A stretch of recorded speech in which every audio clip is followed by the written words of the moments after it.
Hello friends, आपका स्वागत है हमारे इस यूट्यूब चैनल में। आज के इस वीडियो में हम देखने वाले हैं इलेक्ट्रॉन बिंदु संरचना तथा आयन का बनना। तो हम देखेंगे सबसे पहले कि इलेक्ट्रॉन बिंदु संरचना क्या है और आयन किस प्रकार बनते हैं। इससे पहले कि आपने हमारा चैनल सब्सक्राइब नहीं किया है तो प्लीज़ हमारा चैनल सब्सक्राइब कर लें। साथ ही साथ अगर हमारा वीडियो आपको पसंद आता हो तो लाइक भी करें और शेयर करें। तो चलिए शुरू करते हैं। इलेक्ट्रॉन बिंदु संरचना। किसी भी रासायनिक बंधन के बनने में परमाणु के बाह्यतम शेल या कक्षा के इलेक्ट्रॉन ही भाग लेते हैं। ये संयोजी इलेक्ट्रॉन कहलाते हैं। इन इलेक्ट्रॉनों को परमाणुओं के संकेत के चतुर्थिक बिंदु के द्वारा दर्शाया जाता है। उदाहरण के लिए सोडियम, मैग्नीशियम, कार्बन, नाइट्रोजन और ऑक्सीजन के परमाणुओं की इलेक्ट्रॉन बिंदु संरचना नीचे दी गई है। आइए एक उदाहरण से समझते हैं कि सोडियम जो होता है उसका परमाणु संख्या 11 होता है, तो उसके कक्षाओं में इलेक्ट्रॉन होंगे 2, 8 और 1। इस तरह से इसके बाह्यतम कक्षा में एक ही इलेक्ट्रॉन होगा। अगर इसके सिर्फ बाह्यतम कक्षा के इलेक्ट्रॉन को दिखाया जाए तो ये इस प्रकार से होगा। इसी को हम इलेक्ट्रॉन बिंदु संरचना कहते हैं, जिसे हम इस प्रकार लिखते हैं।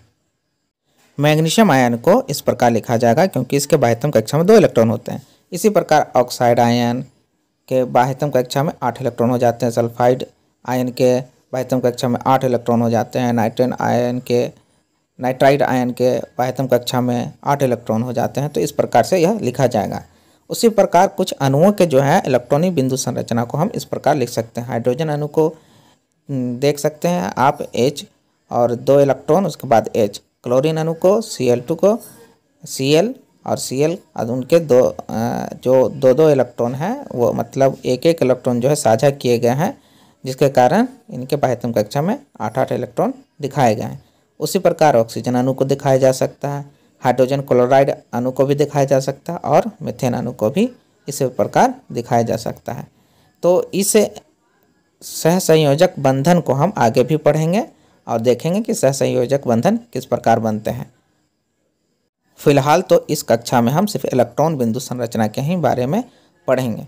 आप अन्य इलेक्ट्रॉनों को भी देख सकते हैं कि किस प्रकार से वो सजे हुए हैं, किन किन अणुओं में किस प्रकार हैं। जैसे मीथेन अणु में आप देख सकते हैं कार्बन के 8 इलेक्ट्रॉन हैं और हाइड्रोजन के 2 इलेक्ट्रॉन साझा करके ये बने हैं। उसी की तरह अमोनिया अणु NH3 के आप यहाँ पर देख सकते हैं कि किस प्रकार इलेक्ट्रॉन व्यवस्थित हैं। इन्हीं को इलेक्ट्रॉन बिंदु संरचना कहा जाता है। अब आइए बात करते हैं आयनों का बनना। आयन किस प्रकार बनते हैं? जब कोई परमाणु एक या अधिक संयोजी इलेक्ट्रॉन का त्याग करता है तब वह परमाणु धनाविष्ट अर्थात पॉजिटिवली चार्ज्ड हो जाता है। इसके विपरीत जब परमाणु इलेक्ट्रॉन प्राप्त करता है तो यह ऋण आवेशित अर्थात नेगेटिवली चार्ज्ड हो जाता है। यह धनाविष्ट व ऋणाविष्ट परमाणु आयन कहलाते हैं। आयन पर उत्पन्न आवेश की मात्रा त्यक्त या प्राप्त इलेक्ट्रॉन की संख्या पर निर्भर करती है। धनाविष्ट आयन धनायन और ऋणाविष्ट आयन ऋणायन कहलाता है। अर्थात जब कोई परमाणु इलेक्ट्रॉन को त्यागता है तो धनाविष्ट धनायन बनाता है और जब कोई परमाणु इलेक्ट्रॉन को ग्रहण करता है तो ऋणाविष्ट हो जाता है अर्थात ऋणायन बनाता है। आइए एक उदाहरण से समझते हैं। सोडियम का परमाणु संख्या 11 होता है और इसके बाह्यतम कक्षा में 1 इलेक्ट्रॉन होता है। जब यह 1 इलेक्ट्रॉन त्याग कर देता है तो सोडियम प्लस आयन बन जाता है और इसके बाह्यतम कक्षा में 8 इलेक्ट्रॉन हो जाते हैं। जैसे कैल्शियम जो है उसके बाह्यतम कक्षा में 2 इलेक्ट्रॉन होते हैं, जिनका वह त्याग करके कैल्शियम 2+ आयन बनाता है। सोडियम तथा कैल्शियम दोनों ही धनायन बनाते हैं क्योंकि ये इलेक्ट्रॉन का त्याग करते हैं। आइए अब एक ऋणायन को देखते हैं। क्लोरीन का एक उदाहरण हम देखते हैं कि क्लोरीन किस प्रकार से ऋणायन बनाता है। क्लोरीन के बाह्यतम कक्षा में 17 इलेक्ट्रॉन होते हैं। वह 1 इलेक्ट्रॉन को ग्रहण कर लेता है और ग्रहण करने के बाद Cl- बनाता है अर्थात क्लोरीन ऋणायन बनाता है। उसी तरह से ऑक्सीजन जो है 2 इलेक्ट्रॉन का ग्रहण करके ऑक्सीजन 2- आयन बनाता है अर्थात ऑक्सीजन ऋणायन बनाता है। आइए अब देखते हैं धनायन की विशेषताएं।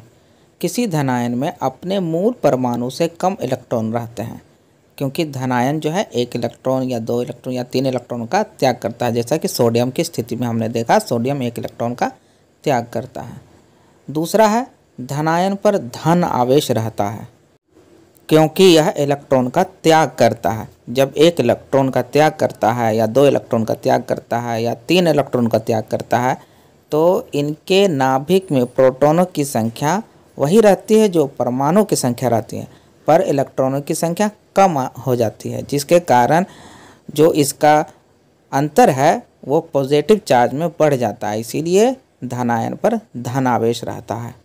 आइए उसे एक उदाहरण से समझते हैं। सोडियम की परमाणु संख्या 11 होती है और प्रोटॉन की संख्या 11 और उतने ही इलेक्ट्रॉन होते हैं, परंतु जब सोडियम आयन बनता है तो एक इलेक्ट्रॉन त्याग करने के बाद इसमें प्रोटॉन की संख्या 11 और इलेक्ट्रॉन की संख्या 10 हो जाती है, इसलिए इनका अंतर पॉजिटिव चार्ज में 1 हो जाता है, जिसके कारण इस पर धनावेश हो जाता है। आइए अब तीसरा गुण देखते हैं।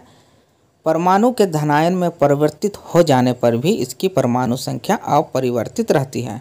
इसका कारण यह है कि धनायन एवं उसके मूल परमाणु दोनों में प्रोटॉन की संख्या समान रहती है। चूँकि किसी परमाणु या उसके आयन की परमाणु संख्या उसमें उपस्थित प्रोटॉन की संख्या के बराबर होती है, अतः परमाणु संख्या में कोई परिवर्तित नहीं होता, अर्थात परमाणु संख्या वही होती है जो उसके नाभिक में मौजूद प्रोटॉन की संख्या होती है।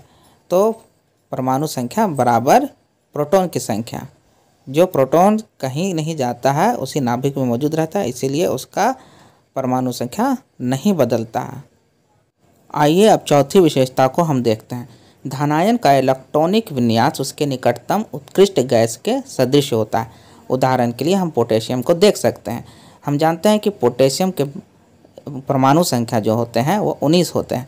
अब परमाणु संख्या 19 होने के कारण इसके बाह्यतम कक्षा में 1 इलेक्ट्रॉन होता है और यह इलेक्ट्रॉन त्याग करके पोटेशियम प्लस आयन बनाता है, यानी पोटेशियम धनायन बनाता है, जिसके कारण इसका इलेक्ट्रॉनिक विन्यास 2, 8 और 8 हो जाता है, जो कि बिल्कुल आर्गन के तरह ही है। आर्गन का भी 2, 8 और 8 होता है, क्योंकि आर्गन का परमाणु संख्या 18 होता है। अब देखते हैं अगला गुण। धनायन का आकार उसके मूल परमाणु के आकार से छोटा होता है। परमाणु के संयोजी सेल से एक या अधिक इलेक्ट्रॉन के निकल जाने के कारण धनायन बनता है। संयोजी सेल के सभी इलेक्ट्रॉनों के निकल जाने से शेष बचे भीतरी सेलों के इलेक्ट्रॉन पर प्रभावकारी नाभिकीय आवेश बढ़ जाता है, जिससे ये इलेक्ट्रॉन नाभिक की ओर खींच जाते हैं, अतः धनायन का आकार उसके मूल परमाणु से छोटा हो जाता है।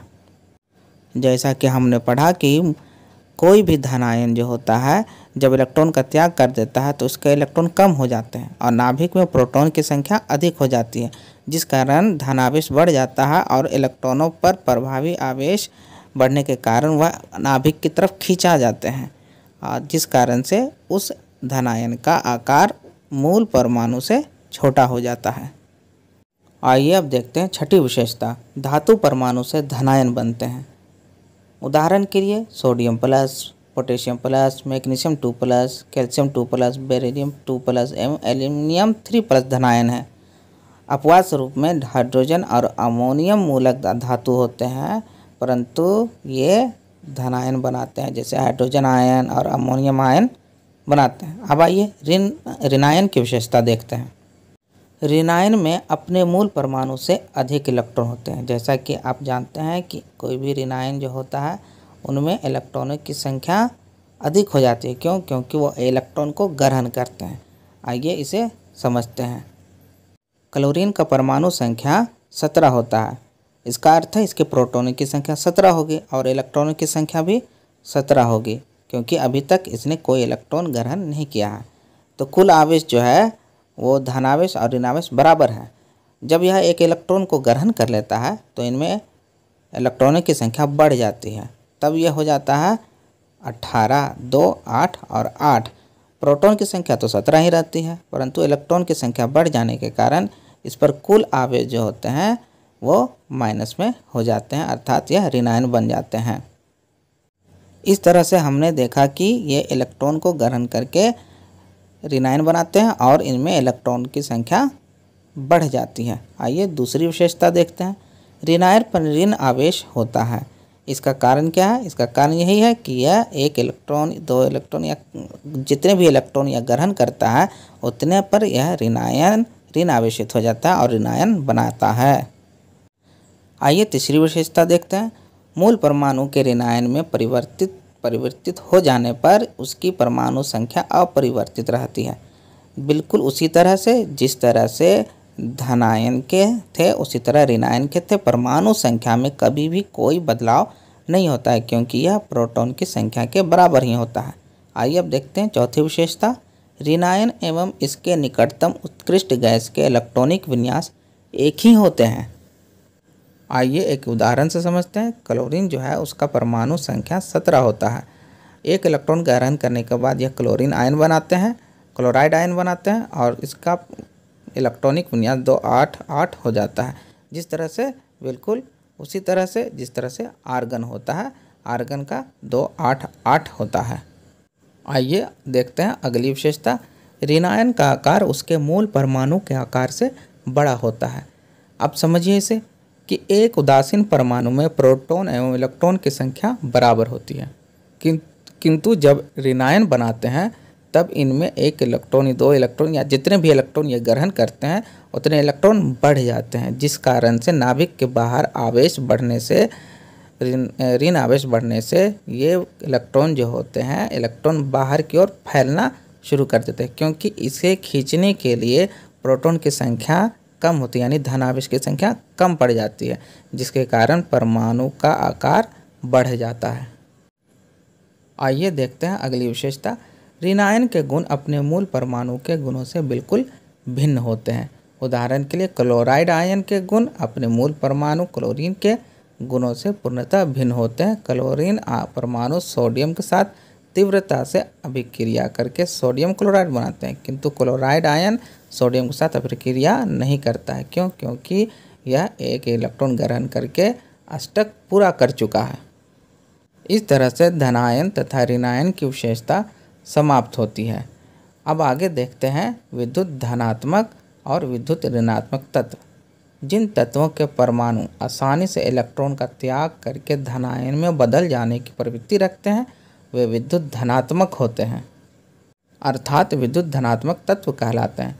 आवर्त सारणी के वर्ग एक के तत्व जो क्षार धातुएं होती हैं उच्च विद्युत धनात्मक होते हैं। क्षार धातुएं, मृदा क्षार धातुएं, इनको हम आवर्त सारणी में पढ़ेंगे। इसके विपरीत जिन तत्वों के परमाणु आसानी से इलेक्ट्रॉन ग्रहण करके ऋणायन में बदल जाते हैं या ऋणायन में बदलने की प्रवृत्ति रखते हैं विद्युत ऋणात्मक तत्व कहलाते हैं। आवर्त सारणी के वर्ग 17 के हैलोजन तत्व जो होते हैं उच्च विद्युत ऋणात्मक होते हैं। अब देखेंगे एक सारणी। इस सारणी में उच्च विद्युत धनात्मक वर्ग 1 के हैं सोडियम, पोटेशियम, रुबिडियम और कैल्शियम, और उच्च विद्युत ऋणात्मक वर्ग 17 के हैं फ्लोरीन, क्लोरीन, ब्रोमीन और आयोडीन। तो इस प्रकार से आज का यह वीडियो समाप्त होता है। अगर हमारा वीडियो आपको पसंद आता हो तो प्लीज़ लाइक करें, और अभी तक आपने हमारा चैनल सब्सक्राइब नहीं किया है तो सब्सक्राइब करें और शेयर भी करें। धन्यवाद।